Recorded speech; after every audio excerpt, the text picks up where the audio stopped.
going on, everybody? Welcome back to Talkin Sports with Jake. Hope we're all doing well. We have a special guest today, Ashton. Ashton, how's it going? Doing good. So the first time I've ever done a Zoom podcast where it's just me and I actually have a guest. Ashton maybe texted me said, I want to come on the show, and I said sure. So this is what we're doing. So let's jump right in. We got playoffs going on right now. Let's start with hockey. Let's start with the Florida Panthers game. Florida beats Toronto 3-2 in overtime. A goal each for Sam Reinhart and Anthony Duclair. Sergei Bobrovsky had 22 saves. So Florida's up 3-0. So actually, obviously, your Bruins fell to Florida in the first round. I'm sure you're still upset about that, as I am. The Rangers falling to the Devils in the first round. So, why do you think the Panthers have been able to, looks like on the cusp of going to the conference finals despite being an 8 seed? I think it's just the way they're playing.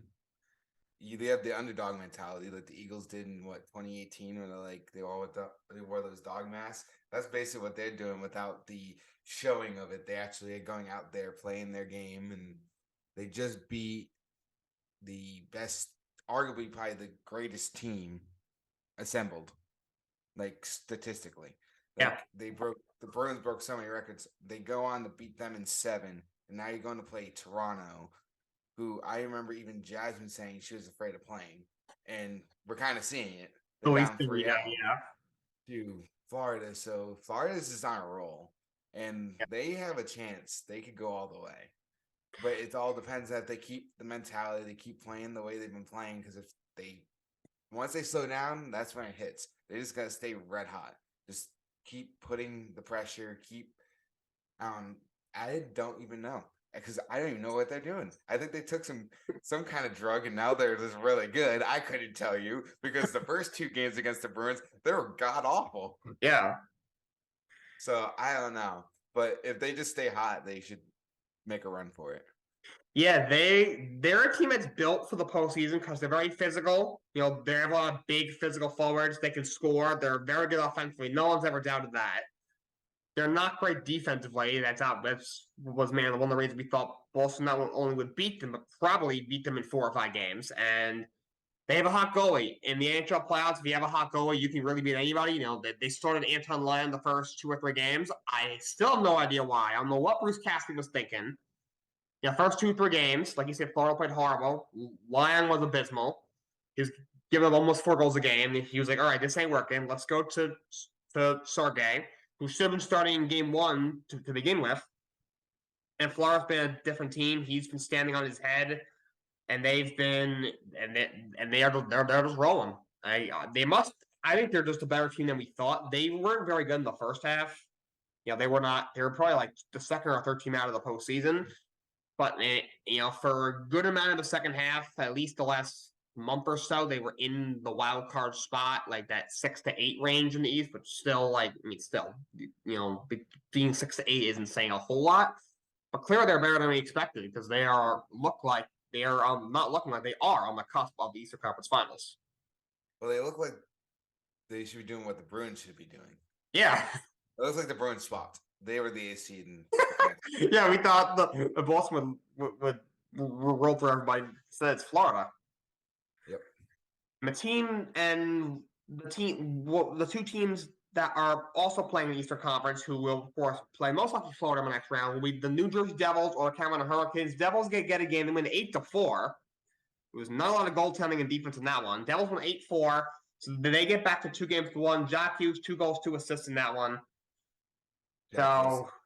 Jack Hughes is back, baby. He's back. He had quiet the first 2 games. He had a great series against the Rangers.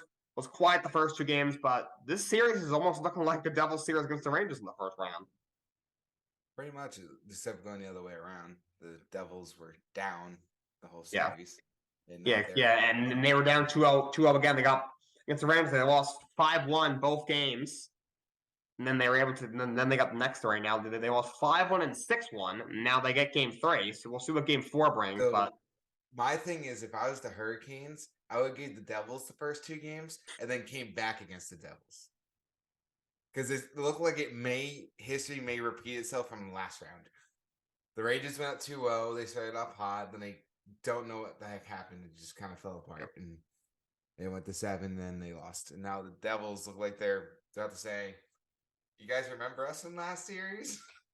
Look Yeah. what we did here. Don't worry about that 2-0." But I'm also riding the Kraken train right now, so Yes, Kraken. that's let's get to Seattle, and then I think we can jump back to Carolina. I want to talk about something about their Actually, let's make playoff it easier woes. for Carolina first, and then we'll go over. Yeah, let's do that. Despite the fact I that don't we're know. both riding the Kraken train. Yeah, I don't know what happens when the playoffs hit and Carolina plays on the road. They forget how to play hockey. At one point, I think they lost like 9 straight road playoff games. They finally got a game against the Islanders, but the Islanders also already barely made the playoff by the skin of their teeth. So I don't. They've had a lot of trouble winning on the road in the playoffs. They had a lot of trouble against the Rangers last year. They did not win a game at Madison Square Garden last year. When the Carolina went up 3 games to 1, I thought Rangers were losing in 5. I thought they were losing 6 anyway in that series. I thought, damn, this is gonna be a 5-game series, and then the Rangers win game 5, win game 6, and then game 7 in Carolina, they were like 5-0. It's crazy. And now you obviously give up 8 goals in your own building. Devils are an incredible offensive team, but 8 goals in the hockey game is hard to do. So I don't know what happens when the Carolina goes on the road in the playoff, but they just fall apart. You know what they remind me of? Who? A team that's currently in the playoffs for the NBA, the Golden State Warriors. They're great at home. When they're on the road, I don't know how to play. Because obviously the Devils played way more defense in last night's game than the Hurricanes, obviously, because the Hurricanes only scored 4. I mean, And yeah, they I don't got know. 4 goals, which is a good number, but when you give up 8, you're probably not going to win. That's a normal number, 4. 8, like that looks like baseball. It That's does. like what the Red Sox are putting up every night. But like this is hockey. It should be harder to score. It's not like you get like 80 chances. You may Yeah. get like 20 chances in a what's it called? A period. You may have a chance to hit 20 shots. Do you? Probably not, because you're most Yeah, likely at period. 5 at the end. Usually it's, 10, 12 shots. And most Yeah, teams you're typically have 30 per shots a period game. you're at 10. And then if you're good defensively, the opposing team should only have around 5 to 6 shots if you're good. Yeah. But that's no defense. That is just like LeBron James taking over against the Magic. Jack Hughes is LeBron. He's turning into LeBron. He just said, "I got it. Come on back, and I'm going to take you away." It was like LeBron when he went to the finals when he in his first year in Cleveland. He was like, you know what, you guys, all you suck. Let me do everything. We won't win. We won't win the finals, but at least we'll get there. And then I'll go to Miami. Hey, if the Devils manage to win the Stanley Cup, Jack Hughes is better than LeBron because it affects LeBron's legacy 100%. Skip Bayless will somehow make that. He'll spin that somehow. That's the thing. LeBron can't carry a 2007 team. Jack Hughes can carry a good team. Yeah, true. But let's move to Seattle. So Seattle wins. Another very high scoring game. They win 7-2 over Dallas. They get game 3. They're up 2 games to 1. A goal and an assist for Maggie Byers, who is my pick for the Calder Trophy Rookie of the Year. 24 saves from Grubauer. So Seattle, second year as a team, first year in the playoffs. They beat the defending champs Colorado in 7, and now they're up 2 games to 1 on Dallas. Best team in the league right now. Not playing. They're just playing with I momentum. mean, they're hot. They're not that far off, to be honest. They're hot. True. There's not really one.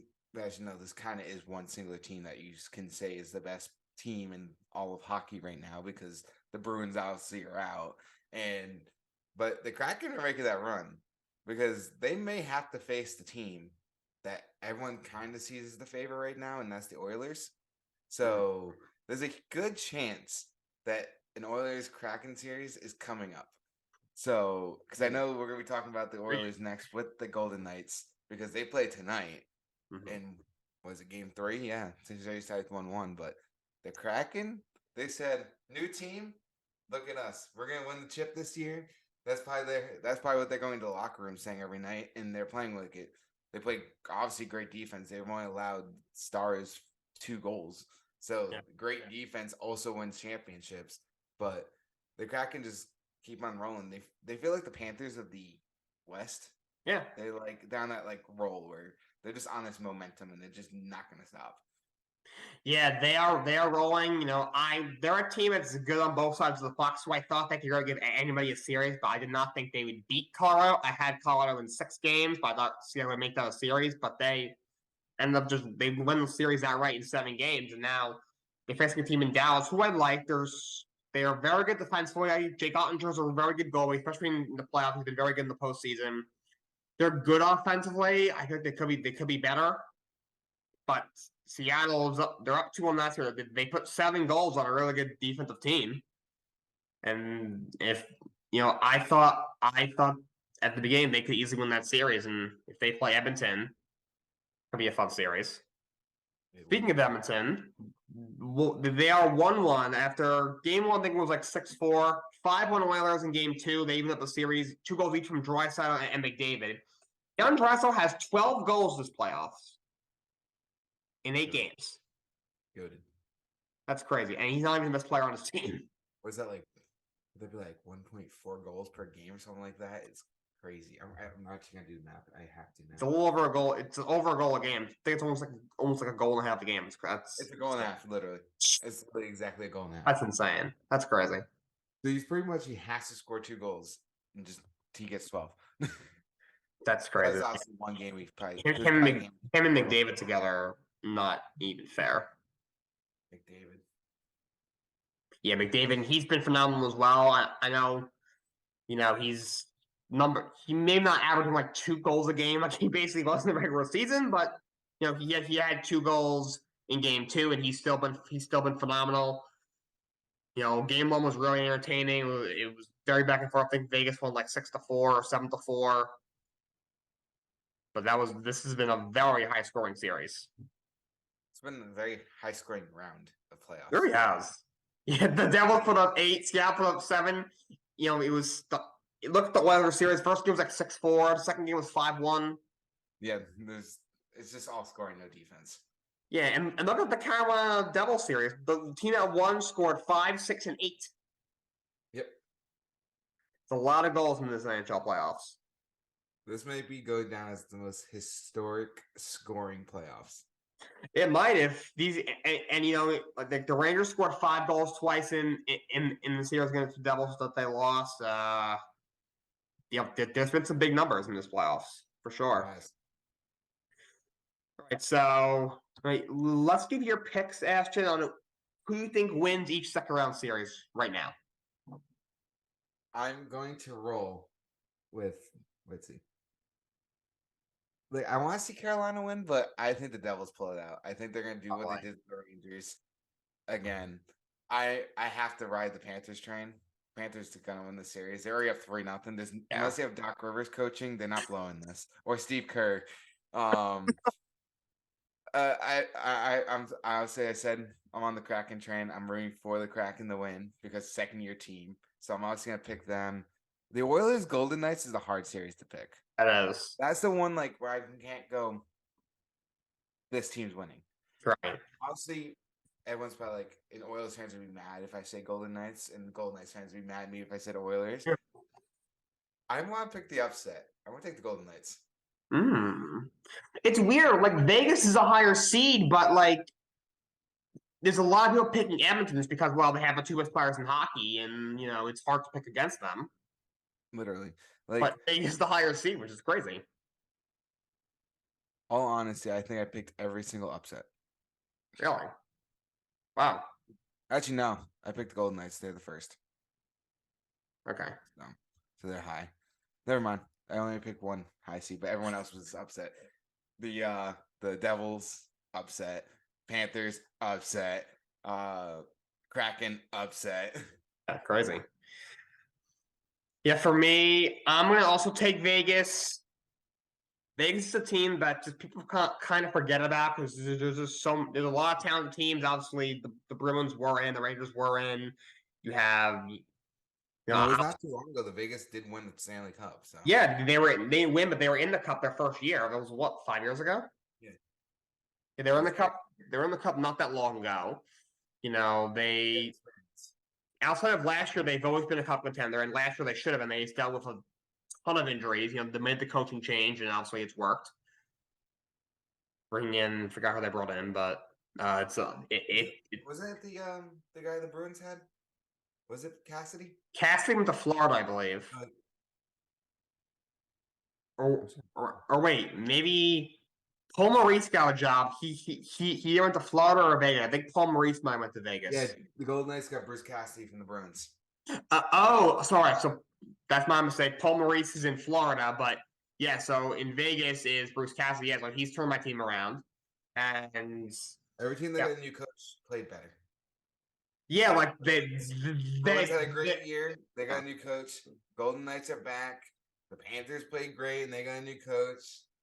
I think you just got to get a new coach, and you make the playoffs. I think it's yeah. the way to go. Vegas is very impatient. Gerard Gallant, he made the playoffs like 3 or 4 years in a row. He's a hero when it comes to Golden Knights fans. And like the middle of like his third or his fourth season there, they were struggling and they fired him. They brought in somebody else. Maybe it was Pierre DeBoer, maybe. And he turned them around. They were good for a couple of years. He had the one bad year last year. Had a lot of injuries, missed the playoffs. They fired him. Now they brought in Cassidy, and now they're obviously first in the Western Conference. But I'm gonna take Vegas because there's so many good teams. Obviously, the Devils are on a roll. You got, obviously they're playing Edmonton's got the two best players in hockey. The story of the Seattle Kraken, the story of the Panthers. I think Vegas just lost from the sauce. People forget they were the best team in the Western Conference really all year. They had a one slump middle of the season where they kind of fell to like third or fourth, but they picked it back up and climbed back to the first spot in the West. And the West was tight the whole way, really 1 through 8, or at least 1 through 6. But I'm gonna take Vegas to win that series. I'm also gonna join the Kraken train with you. I'm gonna hop on. I think Seattle wins. I think Dallas is a good matchup for them. In the East, I didn't think the Devils win the series. Carolina's every year they're like second or third in the East. Everyone's like, "Oh, they go on a deep run and everything lose them the second round." People are like, "What the heck happened?" They don't have enough goal scoring for me. And now they give up 8 goals. They can't win the real playoff game for their life. And then Florida, obviously Florida, that series is over. I would not be surprised if Florida sweeps them. And 5 games at most, I would say, lost. So it looks like we'll get Florida against the Devils in the conference finals, and then we'll get Seattle against Vegas. If anyone has that on their bracket, I want to meet them because that's crazy. That'd be a great prediction. They are definitely time travelers. They've seen much. All right, let's go to basketball. We got so the Boston Celtics, your seller, as you can see, he's got the Celtics jersey, he's got the Patriots in the background. Just before we went live, he was showing me all this other Boston sports stuff, mainly Celtics. And Celtics lost. Sixers take game 4, 160 to 150 in overtime. Harden 42 points in that one. Tatum has 24-19 in the loss. So, what are your thoughts on that game, Ashton? Well, I was watching at work. Okay. I was sitting there watching. We were dead, so I was watching. The Sixers got lucky. You think so? In reality, they should have lost that game. They had the lead. I think at one point, I think it was like 19 or something. I forgot. They had like a big lead. They were up most of the game, yeah. And they almost blew it. And if there was 0.5 seconds left on the clock, they lost that game because Smart shot would have been out of his hand. Mm-hmm. So if it was 0.7 seconds when he was shooting that ball, the game was over. And Smart hit that 3. Obviously, I've been hearing, should you call the timeout? Because we had a timeout at that point. Yeah. Should we have not? My opinion is we should have took a shot pretty quickly. We should have got down the court. Tatum should have did some crossover move, sidestep 3 or something, or took it to the paint, try to draw a foul. You miss your foul. There's a chance you may get a 3-point game. It's now 118 to 115. You call your timeout. You move the ball up past half court, and then you take whatever kind of shot, try to tie the game, and maybe try to draw a foul at the same time, and you get a 4-point play, and you end up winning the game. But other than that, I do think the series is over. I think the Celtics win in 6. I don't think the Sixers play good anymore because we've seen this already. Harden had his 45-point game. The next game he had 12 and then 16. Yeah. He had a 42-point game. And then he's going to have probably another 12, 14-point game, another 16-point game. And they'll lose. They're going to lose tomorrow in Boston.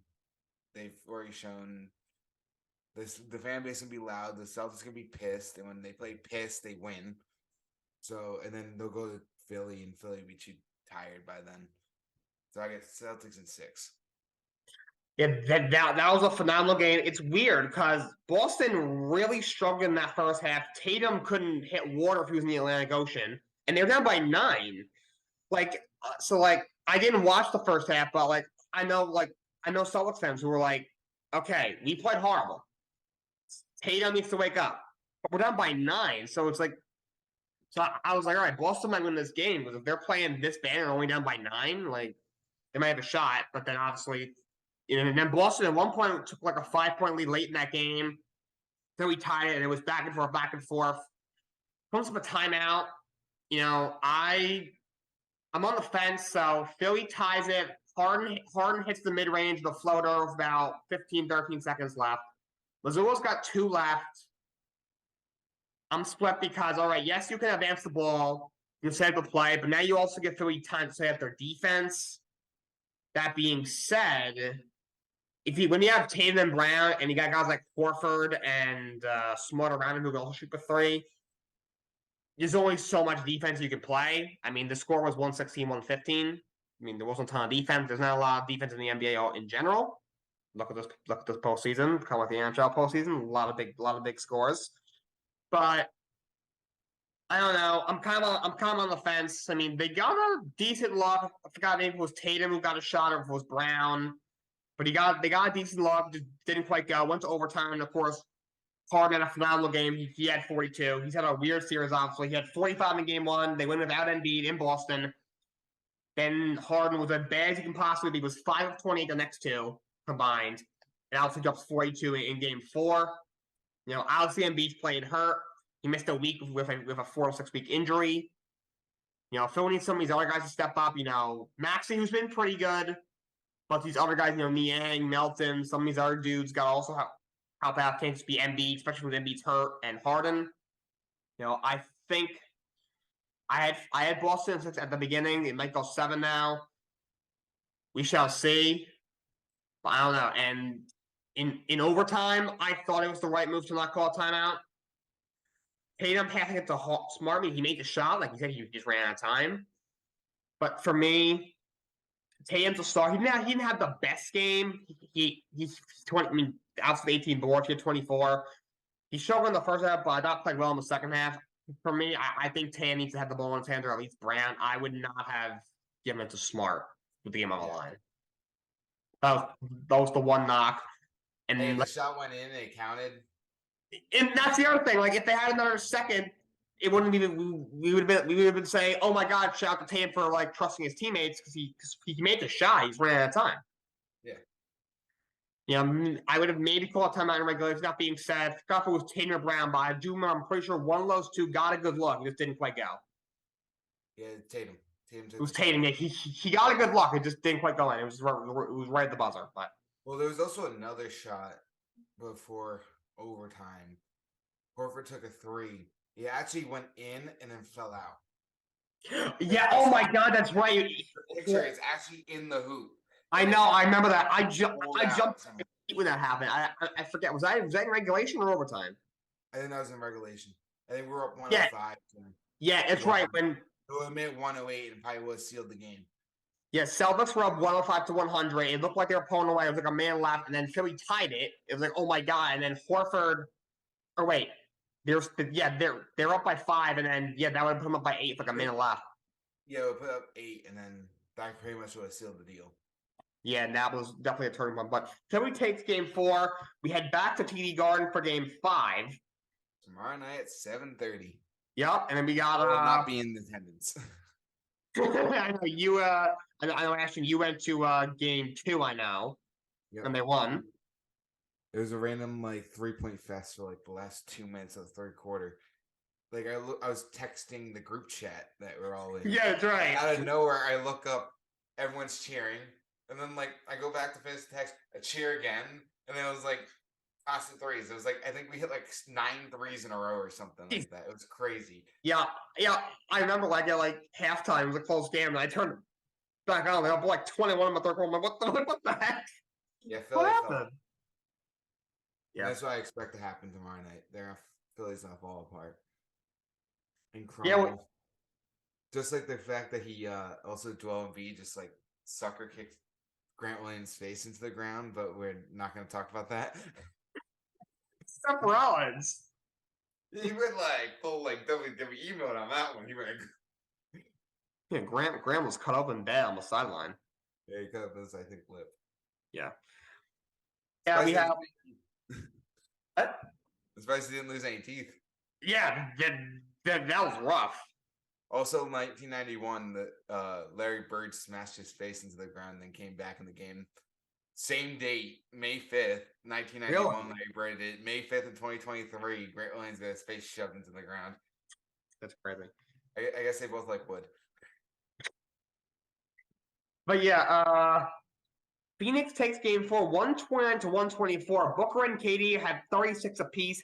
Joker had 53 points, 11 assists. Jamal has 28 in the loss. So that series, so Phoenix wins 2-0 to keep the series alive. Series is 2-2 going back to Denver. Ugh, depressing. I wanted Denver to win in 4. I just want to get the Suns out of here, but I guess not. I guess the Suns want to stay. I guess they're gonna be I just hope KD doesn't pull the Klay Thompson to start throwing a 4-finger issue for some weird reason. Despite the only fact that he only has 2. But I don't know. The Devin Booker decided to wake up now in Phoenix in the desert. I don't know if it's gonna be one of those series like where the home team wins. So like they go back to Denver tomorrow, win, and then go back to Phoenix and lose, and then go back for a crazy, really hyped game 7. And I think whoever wins that series is the team that's going to the finals. Yeah, I think either team beats Golden State or the Lakers. They're just too good. But I don't think either of those teams wins the finals unless Boston's out of it. Probably not. I feel like Denver would have a better shot because of their depth. I mean, they don't have a great provider. I think, all honesty, I think the Suns give more of a chance just because of the scoring they have. They can make and in that perspective, yeah, I think I would say Phoenix matches up better. Because with the Nuggets, all you gotta do is slow down Jokic and stop Murray, and the Celtics have 3 great defensive guards who can slow him down. So it's basically just hope that one of your role players goes off. Speaking of role players, like Michael Porter Jr., like MPJ, what could happen to this dude? What? Injuries. Like this dude. Like obviously, we knew injuries were a concern coming out of college. I thought when this guy got drafted, if he stays healthy, this dude's going to be a star. No one has not been able to stay on the court. The last 2 years, he hasn't even been that good. Like you got Jokic had 53 points and 11 assists and lost.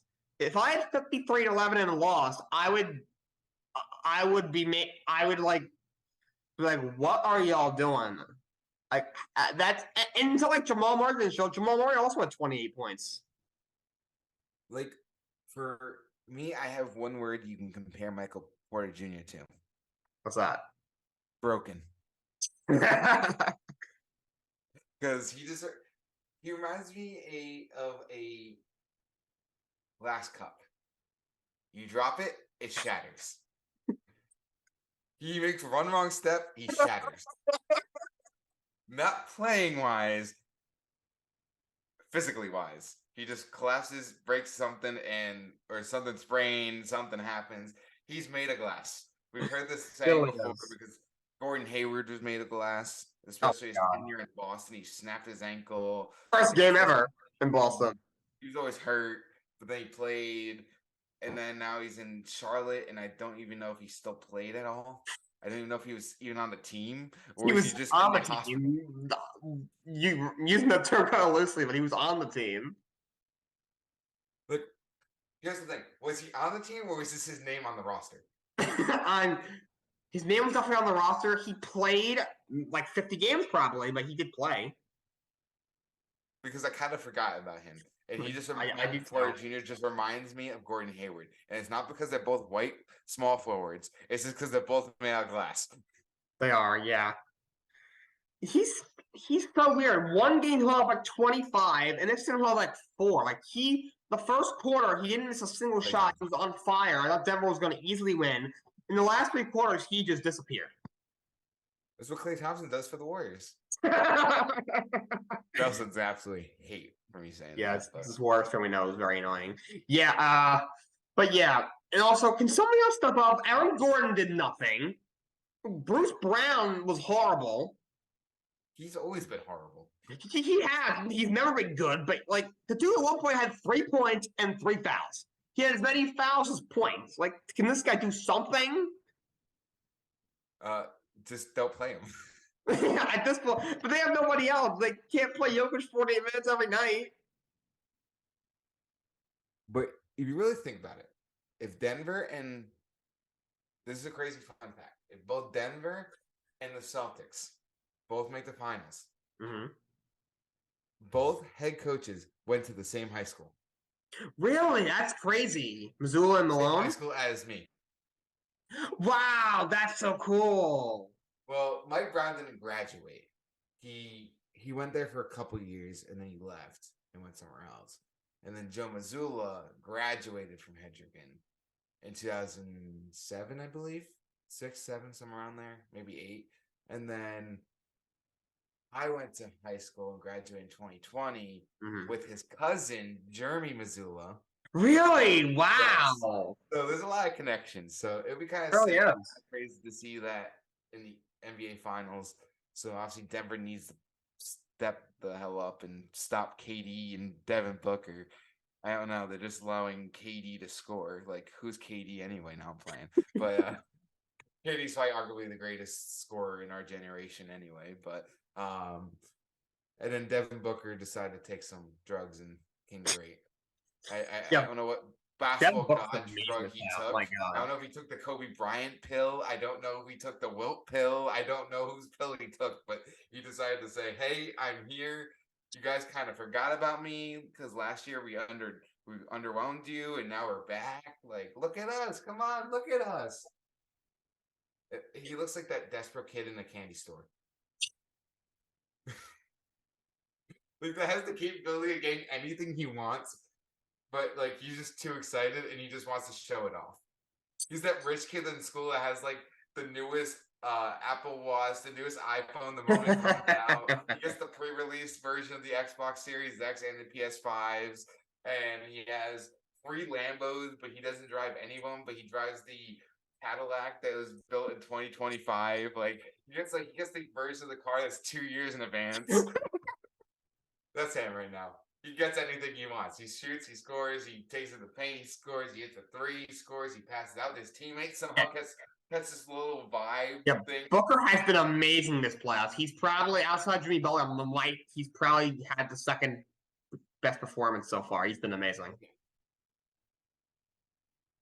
But yeah, thing is, like with Phoenix, because Katie and Booker are so good, all I need is one guy to give him something. Like last night, it was Landry Shamet. He had 17.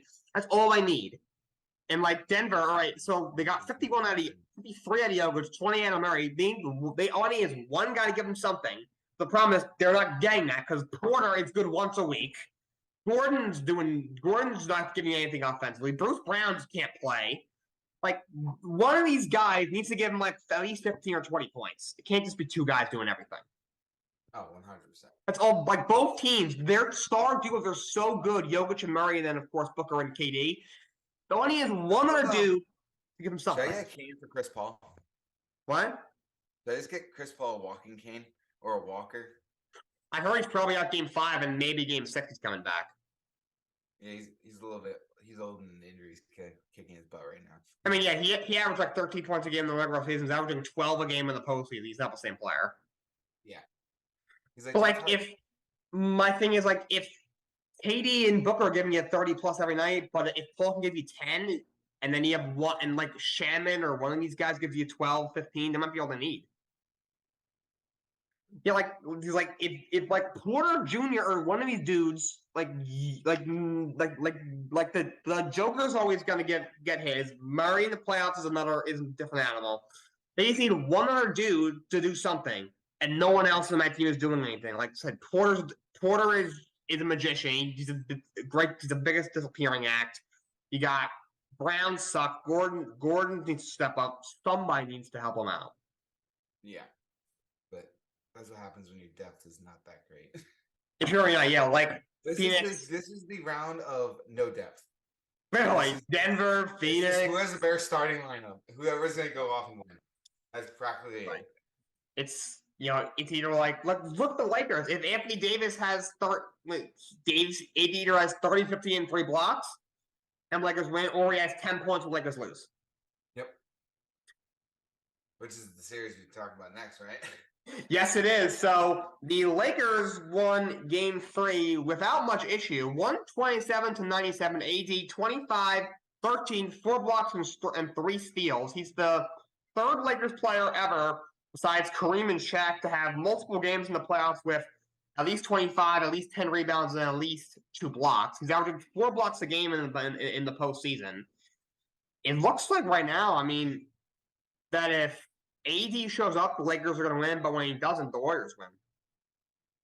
All honesty, I don't know what's going on with this series. The series is just... It's been weird. Whoever shows up, that's basically it is. Basically. I don't think the Warriors are good enough to beat the Lakers. I think the Lakers will eventually win this series and then lose in the conference finals to whoever wins in the north part of the bracket, the Nuggets or Suns. Despite the fact I cannot pick a winner for that series because I can't tell who's going to win, who's going to show up, who's not going to show up. But with them, they just need Anthony Davis to be consistent because obviously the Warriors have no one really after Clay, Steph. Unless you're a Warriors fan, Clay's obviously still his old self, still averaging 80,000 points a game, and despite the fact he actually just scored 10, and then they think he scored 40. And Curry's dropped 110, broke their all-time record for most points in a single game because they got down to Curry like he's Jesus Christ. They do. They love Steph Curry over there. Yep. And despite the fact they almost traded him. Warriors fans forget they almost traded him to Milwaukee early in his career, but they decided to take Monte Ellis instead. Wow, thank God. They got some Warriors. The Luckies, they got lucky because they were afraid about his ankle, which obviously has been an issue. But Curry can only do so much, so I can only see the series going 6 games. The thing is, the Lakers are a matchup nightmare for the Warriors because with LeBron, all right, you can put Wiggins on him and you can slide Looney in and you can limit him a little bit, and they've been able to do that. LeBron's not the same. He had he really hasn't. People hype him up because he's LeBron, which kind of drives me nuts. But he's giving you, besides the 2020 game, he's giving you 2025. He's still good, but he's more of a facilitator to AD. Warriors have nobody for AD. Nobody. Draymond is not the same defender. He's not big enough to guard AD. Draymond's what, 6'8"? He's got to do what he did to Steven Adams. Just kick him in the nuts. He already stomped on Sabonis, so I don't know. Does he have any more tricks in his bag? Actually, no, wait. He hates white big men, so never mind. Because Sabonis is white. He stepped on him. He kicked Steven Adams, who is white. 4 times. Yep. Who did he kick on Cleveland in the finals? Was it Verjao? I thought it might have been Tristan Thompson, but I could be wrong. I don't know. I forgot. Yeah, but does he have one more in him? He kicked whoever on the Cleveland, cost the Warriors a championship. He stomped on Sabonis. He kicked Steven Adams in the nuts way too many times. Does he have one more in him? Probably. He has enough in him. Does he have another suspendable offense in him, Draymond? Oh, he hit LeBron. It was LeBron? Wow. Yes. He tapped 2 testicles too many times. After punching LeBron James in the junk. This wasn't a kick. This was a fist. Jesus. I remember. Wait. He kicked LeBron in 2016 Finals in Game 5. That's what we kicked. It was LeBron. He didn't kick. He punched. Oh He my did the god! opposite. He pulled a Dylan Brooks. Or no, Fucking Dylan Brooks pulled a Draymond. But it's like the one handshake meme. It should be Dylan Brooks and Draymond for punching LeBron in the balls. literally, this should get. I want a WWE match. Draymond, Dylan Brooks. Draymond against Dylan Brooks. Yes, I want to see it. When their careers They are gotta over, make it happen. we gotta do that. They gotta do it like kind of like a Sunday night, like Sunday Night SmackDown or something like that. Friday Night SmackDown. But make it on a Sunday. Rip. But make it a Sunday night event. Oh my Say God. everybody, we're canceling Friday night. And we're gonna make it to Sunday night just for this special event. For Dylan Brooks against Draymond. Yes. You know how many people would watch that though? The winner can stay in the NBA. No one's going to the Shanghai Sharks. Overseas. Ugh. But We yeah, got so carried away on that one. yeah, that took a From different the series to Draymond kicking people, and then Dylan Brooks came in the story. But yeah, I think the Warriors. I don't want to bet against them because whenever I bet against them, they someone pull it out. That being said, this is such a bad matchup for them. That's what she said. Yeah. Okay. Yeah. At this point, the Warriors are just hoping that AD has his off game, which he has every 3 games or so. I mean, game 1, he had, 31, 17, 3 blocks. Game 2, he had, 11. Then game 3, he had 25, 13, and 4 blocks. So, that's why it's been, the last couple of years. I mean, obviously, the injuries have really done him in. But I just feel like the Warriors are just, preying on AD not showing up, and that's the only shot they got, it feels like. Yeah, he's got to pray. It's just mostly they got to go down and just go to church and just pray to God that AB has an off night next couple of nights and not because if he shows up tonight, because they play tonight, they win the series in 5. If he doesn't show up, I see it's going 6 or 7. I mean, maybe because they're so good at home, maybe they are able to get game 5 and they go. But I don't know if they win in LA in game 6 though. If they go down 3-1, probably not. All right, so let's jump to Knicks and the Heat. So Heat were 105-86 in game 3, got 2 games to 1. Knicks were abysmal from behind the 3-point line. This is Jimmy Butler right now. Yeah, he had 28 in that game. He has been phenomenal this postseason. He's him because he turns into Michael Jordan. Don't know why. He might be MJ's kid. He probably is MJ's kid. Like you said, they look alike. But you know what? Who knows? Unless MJ just gave him a blessing, like when he got drafted as the last pick in the 2nd round, the last pick of the draft, Mr. Irrelevant, what they say in the NFL, right? And he had to talk to MJ, and MJ gave him some pointers, saying, "Hey, don't show up in the regular season, show up in the postseason," and that's what he's done.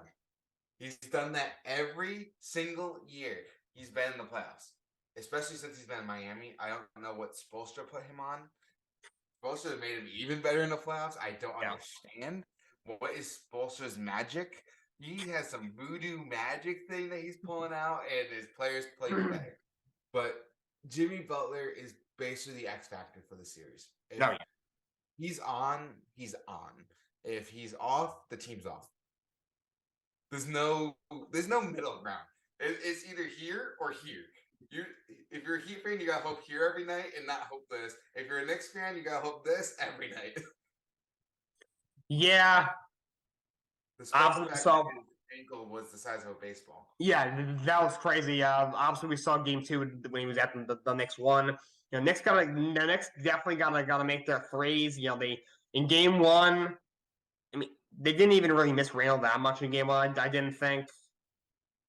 I mean, people said they did. I mean, he's averaging 16 points a game this postseason. I don't know really what they're missing. And so if they had made a couple more threes, they would have won that game. Obviously, you take game 2, and in game 3, at one point they were 3 of 20 from 3. You cannot win in today's NBA going 3 of 20 from 3. You just can't. And I think Julius Randle is a big factor for the Knicks.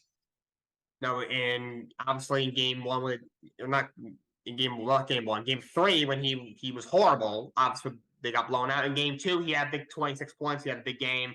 Obviously they won.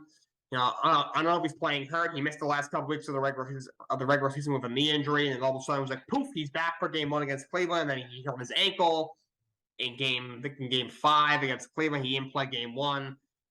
Game two he came back, he played well, and obviously he struggled in game three. So I don't know if he's playing hurt. But when it comes to the next, like Brunson's always going to get his. We all know what Hart can do. The big guys, Mitch and Hartenstein, will do what they can do. But the Knicks need Julius Randle. He needs to step up. I think if Randle steps up, I think the Knicks kind of win the series. But if not, I don't see it. Yeah, it's too hard to win when your stars are inconsistent. Yeah, it really is. I mean, you look at going back to Phoenix. Phoenix, Denver, Warriors, Golden State, and the Knicks. Those are the 5 teams in the playoffs. And actually, I can say the Sixers. Embiid. And probably the Heat are the only ones you see where their stars can struggle. Because the Celtics, they have 2 stars. One tends to struggle when the other, and then the other one's on, and then when the other one's off, the other one's on. So it typically ends up working out. So basically, every team needs their stars. Embiid and Harden need to step up at times. And I want to say Embiid for the Knicks. Randall and Barrett need to step up. Butler needs to step up. Obviously, he doesn't really. He's always on. Right. But if in he's the playoffs, especially. Oh, well, he just turns into the GOAT. He turns into the greatest player of all time. If they had a playoff Hall of Fame, he should be ranked 1. Right now, Jimmy's the best player in the playoffs. He was 37 in the game, and like 60% shooting against Milwaukee. That's not even human. And he owns Mike Budenholzer. He does. Because Mike Budenholzer lost his job right after the series. Also, the Bucks did him really dirty. You think so? His brother passed away from drowning in a pool, and like 2 days later, they fired him. I mean, the guy had to get fired. He can't lose in the first round like that and not get fired. I would at least held off a little. Okay. Until things cleared up with his brother, and then said, "Hey, it's not going to work out." Or do it before, like you could have done it right after the series ended. You could have said, "Hey, I mean, was that? Wait, did he pass away during the series or after? I think he died right after. All right. Okay. So then, and then because it took like a week before they actually fired him. So maybe you pull him aside, like, look. I would have done it right after the series, saying, "Hey, this is not working out." I would have fired him. I mean, also, they obviously couldn't predict the catastrophe to happen, and also they legit might have been thinking about, like, all right, they may have been considering maybe keeping him for another year. Maybe you tell him, all right, once you make a decision, tell him, okay, look, we made a decision to go into. It was during the season. Yeah, it was during the series. So that being said, what they could have been like, all right, what we're gonna do is we're going a different direction, but out of respect for you, we're gonna not maybe wait a week for it to come out. Like, don't tell us for a week. I would have waited until things slowed down with his family, once kind of things settled down, because his brother just died in a car accident. Obviously, he's gonna go spend time with his family. He's gonna go do whatever he needs to do for his family. And then when he came back to the team, that's when you go, okay, he's ready. We're going to fire him.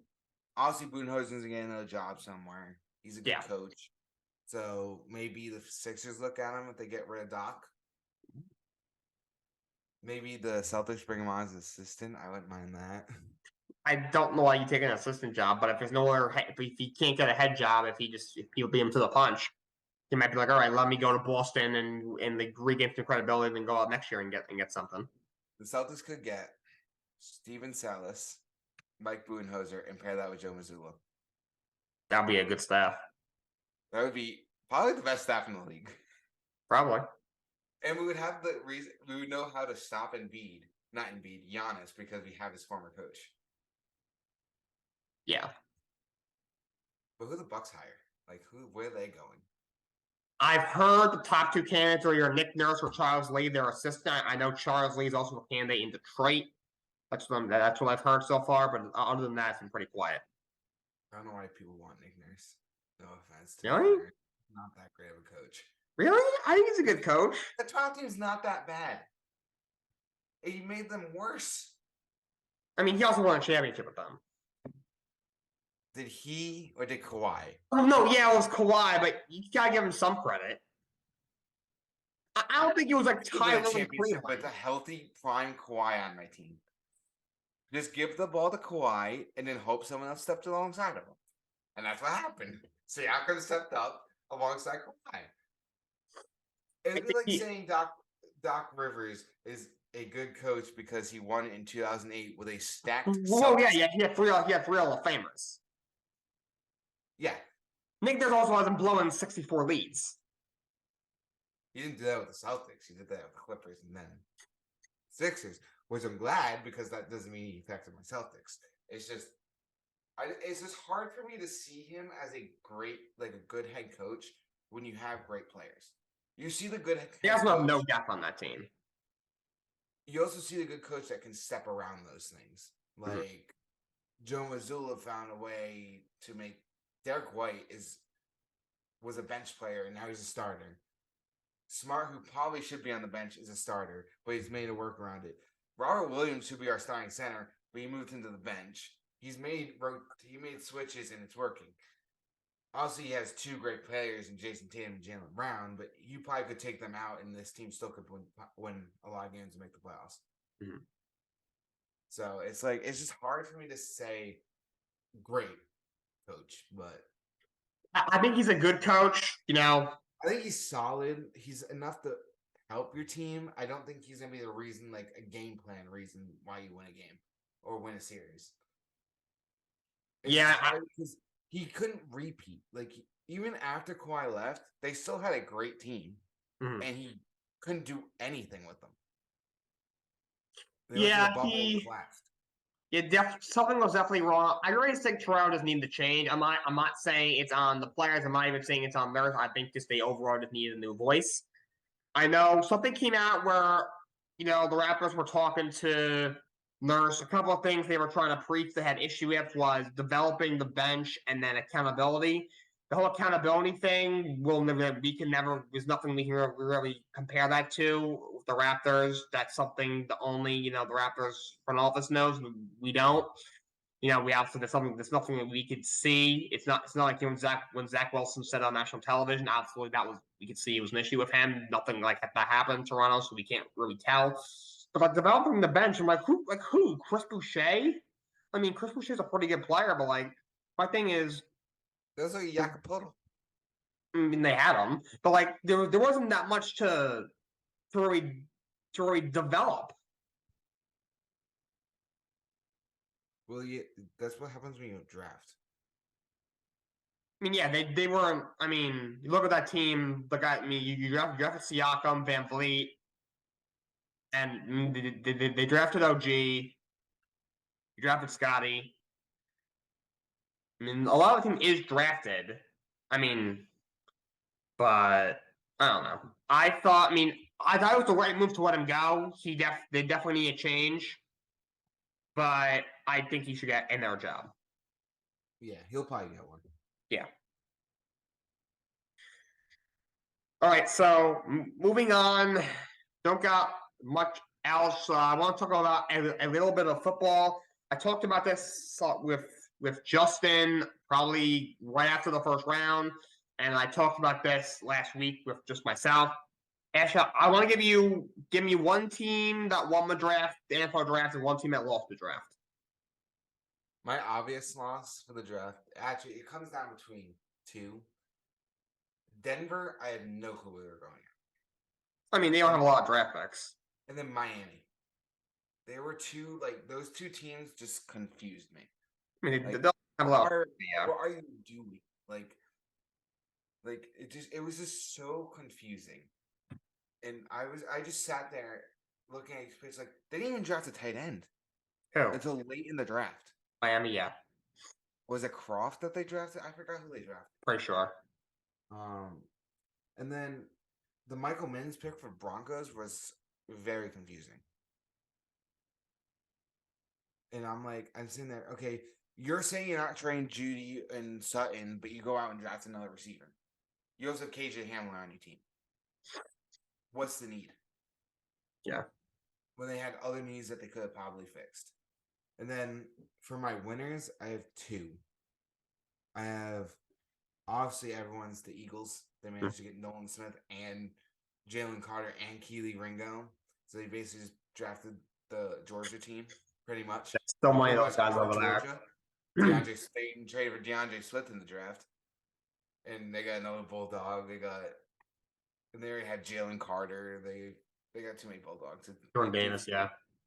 But then also a team I've seen ranked in every single category. I've seen an A minus, I've seen a D, I've seen a C minus, I've seen a C, a B minus, a B. I think they even had a B plus in one draft, and that was my team, the New England Patriots. Mhm. They had a great draft. They did. They got arguably people's best cornerback in the draft, or second best. He was one or two on most people's, and they got him at 17, even though everyone thought they were going to lose him by 14. If they traded back from 14 to 17, they thought he was going to get selected between there. But it was found out after the trade. Obviously, the Steelers traded out to get Broderick Jones. The Jets wanted to tackle, but they weren't going corner, so they took whatever guy they deemed to fit. And the Commanders loved Emmanuel Forbes, so they were going to take him anyway. And so Christian Gonzalez falls. Then you get another potential first-round pick in the second round in Keon White, the D end out of, was it Georgia Tech? I think it was. I completely forgot. He's a great player. He's a little bit more of a project, but it's fine. Josh Uche is a project. He just had 11.5 sacks last year, so I'll take it. And then Arte Mapu, the safety / linebacker that's out of Sacramento State, who's 6'3", 217, which like a linebacker, 6'3", 217, he's tiny. But what I've been hearing is he hits harder than his size says. So he hits bigger. So he basically plays like a linebacker. He's fast, something that this Patriots defense needs. Then he went on, I don't know what the heck 4 through 5 was. It was O-line, kicker, O-line, O-line. And I was like, okay. Hunter. Jake Andrews, obviously they need to fix the interior line. I could show you clips of Mac Jones against the Buffalo Bills running for his life. At one point, I remember a pass he almost threw was an interception in the end zone, almost an interception. He snapped the ball, he rolled out left, was about to get hit, rolled out right, missed 3 defenders. Man looked like Michael Vick in the backfield. And then he just unleashed the ball, went off the hands of the defender and went out of bounds and went on from there. But then, so I can understand all the O-line picks. Kicker we needed someone to replace Folk at some point. Why not get the second best kicker? I think they wanted Moody, but obviously Moody went in the 3rd round. So obviously they started forcing teams to take kickers and punters earlier. So we took Ryland, who's a good guy. Then the 6th round, they finally took a receiver. Everyone was deeming on to get earlier in the draft with Keyshawn Butte, and who was before the season was supposed to be a top 10 pick in this year's draft. He was ranked higher than Jackson Jiba, and then he had a bad year at LSU. And this guy was supposed to be better than Jamar Chase and Bell. Then he had some off-field issues. So now he's coming to New England. He signed his deal. It's like 4 years. I forgot the money terms. It's like 400 something, which is not bad. He can turn out to be something. Then we drafted the punter. That we probably could have gotten in the 7th round. I don't care. The draft was pretty much an A before then. Then we drafted Demario Douglas, the receiver from Liberty, who everyone called Day 3 Zay Flowers. You watch any of his highlights. This kid looks he's a gadget named all over him.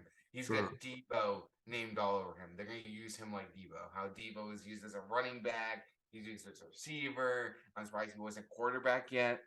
But considering all their injuries in San Francisco, he may have to play quarterback. He may have to. And then you got, then we got Amir Speed. I hope he's fast. His last name's Speed. And then we got Isaiah Bolden, who Deion Sanders ripped every NFL team for not drafting. So hopefully Deion Sanders is right and he turns out to be someone. Because if he doesn't turn out to be someone, Deion Sanders is about to have to go eat those words for the rest of his life. because he managed to say every 31 teams passed up on him. You're basically saying are you trying to say he's gonna be the next you? Like, what are you trying Yeah, to say? what's going on, dude? And then we signed a couple undrafted free agents. One of them I like, Malik Cunningham, the quarterback out of Louisville. I almost said Louisiana. I don't know why. Who I heard may try to switch to like another position, which could help. So those are my two winners. Eagles, you can't even give them an F. They get two of the best players at the positions in the first round. I know. And then got like a top 5 corner in like the third ranked. First round, yeah. So it's crazy. But yeah, for me, my winner is obviously Philly. You know, they got Carter, who was worth the risk. I think at that point with the 9th pick, you get Nolan Smith at the end of the first. You know, obviously you trade for Swift, you get Ringo. You know, basically they took the entire Georgia defense plus a former Bulldog to get in the trade. Swift, which fills in the running back. I also really like what the Seahawks did. They got the best corner in the draft on my board at 5, and Devin Witherspoon. And they also got the best receiver in the draft at 20 with Jackson Smith and Najiba. I'm surprised no wide receiver went earlier. Yeah, I'm also Patriots, Steelers, they all need a receiver. Yeah, I mean, I'm not surprised the Packers will dive before they take a receiver in the first round. You know, I thought New England could have. Obviously, worked out for them moving back to get Gonzalez at Oregon, but I thought they could were have. Jackson Smith Jiba if Gonzalez did get taken. But obviously they got the guy they wanted. Yeah, so I thought at least somebody might move up. You know, could the Giants may move up or something, could someone make a big deal for one of these guys if they saw him falling? And then we went from no receivers and then 4 taken around, which is kind of crazy. 23 raw receivers. But yeah, so I thought the Seahawks did a really good job. There's a bunch of drafts I really like.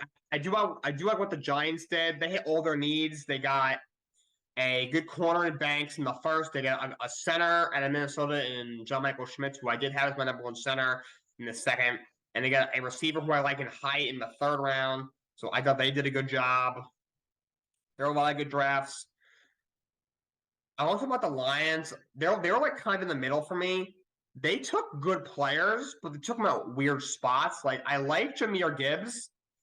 He's a good back. I thought he'd be a late first or late second, but take him at 12 is a major reach. Didn't need a back. It just didn't make a lot of sense. They ran Swift out of Detroit. Jack Campbell at 18, who's another 2nd round pick. And look, I love Jack Campbell. He's probably this was not a great middle linebacker class, but there's a couple of guys I liked. I thought he was probably the first or second best inside linebacker along with Drew Sanders, who went in the 3rd round of Arkansas. But you could have gotten him in the 2nd round. I mean, I love him in the Lions defense. I think he's a very good player, but to take him at 18, I just think is a reach. I love him getting Branch in the 2nd. At 45, the best safety in this draft at Alabama. Didn't they also get a tight end, right? Laporta? Yeah, Laporta, and that again, Laporta's a pretty good player, and they need a tight end, but you got Michael Mayer sitting right there, who I thought was I thought him and Kincaid were 1A, 1B. Should have been a first rounder Mayer, and you took Laporta over Mayer. That didn't make any sense. I do like them taking Hooker in the 3rd round. I really like Hendon Hooker. That he can sit behind Goff for a year or two. I love that offense he's in. And who? He's just older for. Yeah, he's kind of like Simpson Benny. They're like 24, 25. He's 26. Hooker? Wow, he's 26 years old. That's crazy. He's like it's like him, Stetson Bennett were like the 2 oldest guys. I think he's so 6. He's a guy who I think maybe in a year or two when if Jared Goff, if I'm moving up from Goff, they have a guy that can replace him. I think he'll be 26. That's crazy. And I like Branch, but the other picks, it's weird. Like there was no player I took. I thought, oh, I'm not high on them, but they did not get good value out of their draft picks for the most part. Okay. They just said value and shoved that out the door, and then just locked it. Yeah, like closet locked it up and said, "We'll see you next year." Yeah, at first I was going to give him like a D. Eventually, I gave him like a C. As I go right there, we did take good players. The spots they took them in is very questionable. And for other teams I didn't love, I mean, there wasn't a ton of teams I looked at like I didn't love. I did like the Jets pick taking McDonald. I didn't love. Again, I like the player. I think he's very athletic, and I think he's a good pass rusher. But there was better players on the board, and just that's a bit of a reach at pick 15. You guys should have just traded back. At that point, yeah, or just if they were to with the reach for Jaguars, Anton they Harrison, I took wouldn't be too upset. You could have took Anton. What was it, Anton Harrison? The That tackle. that's a reach at 15, but at least it shows a need, and he's a first round player. You could have traded back, found a team that wanted a corner or wide receiver. They could have took 15. You guys could have fell back a few picks, reached on the first round tackle that was still left, and said, "Let's start our hopes out." Yeah. Yeah, but I do like why they did the rest of the draft, and at least they got a good player. Although the value was a little bit weird for other losers of the draft. They didn't have a ton of them. The Lions really confused me. At first I didn't love what Kansas City did in the first round. I was like, all right, I'm not too high on the kid, but they do need a pass rusher. And they have Mahomes, they'll be fine. Yeah, but my losers is probably the Lions. They took very odd selections at weird spots. Fair point. All right, Ashton, I think that's all I got. Thank you for having me on. Of course, you're welcome anytime. Until next time, so long. Have a great day.